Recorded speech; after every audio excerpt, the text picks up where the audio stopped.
We discussed two essays by Francis Bacon during the last 2 weeks. This week, we analyze yet another essay that appeared in his influential work, Essays, Counsels, Civil and Moral. Hello and welcome to Ace the English Hub.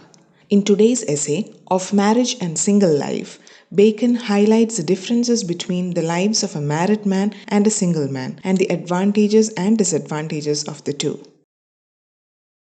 A man who has a wife and children are hostages to fortune because wife and children act as hindrances to achieve what his heart yearns for, be it something noble or mischievous. The best works that have been useful to society were done by people who were unmarried or childless. These men achieved great heights because they were married to the public or their true dedication was for the society.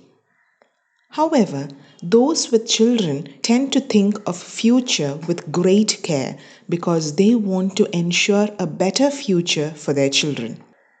Some single men do not care about the future or society and think only about themselves and show no respect for the future. There is yet another kind of men who consider their wives and children as mere items of expense. There are also foolish, rich, covetous men who believe that being childless makes them richer because they do not have to share their fortune with anybody else. They believe so because they have heard people mentioning children as a hindrance to the growth of fortune. There are yet another few who stay single because they believe that marriage brings in restraint. They value liberty so much so that they believe that the little cares and worries that married people have are a sort of imprisonment. An unmarried person can be your best friend or your best master or even your best servant. But you cannot trust an unmarried person to be a good citizen because he has a greater sense of freedom and can run away from responsibilities.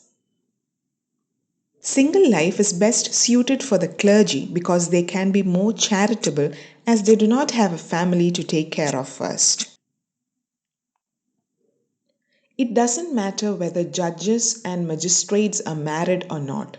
If they are corrupt, they will have to deal with agents who are much worse than wives.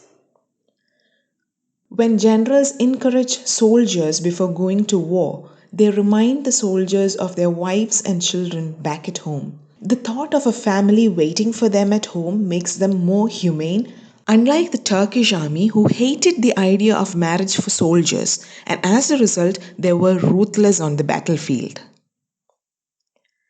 Having a family makes you more humane and disciplined. An unmarried person may be more charitable because they do not have a family to take care of, but they are more cruel and hard hearted.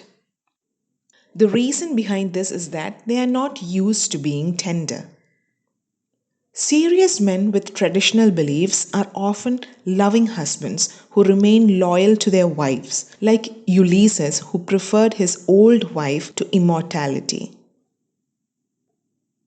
Likewise, women are proud of their chastity and will always remain chaste and obedient if they think that their husbands are wise and not jealous.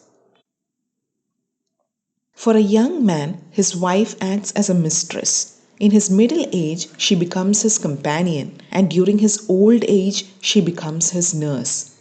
Hence, a man can decide when he wants to marry. This saying is attributed to Thales of Miletus, who is believed to be one of the 7 wise men of Greece and the first Greek philosopher. The essay ends with the following viewpoint of Bacon. Bad husbands often have good wives. This may be because it makes the husband's little acts of kindness more valuable, or it can be because the wives take pride in their patience in dealing with them.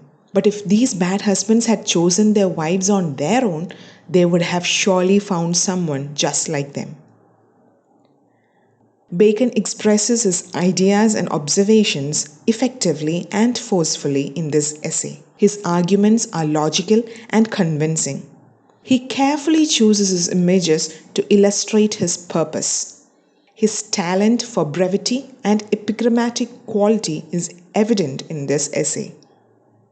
Bacon talks about men and their marriage but doesn't consider women's viewpoint, which can be a refutable topic today.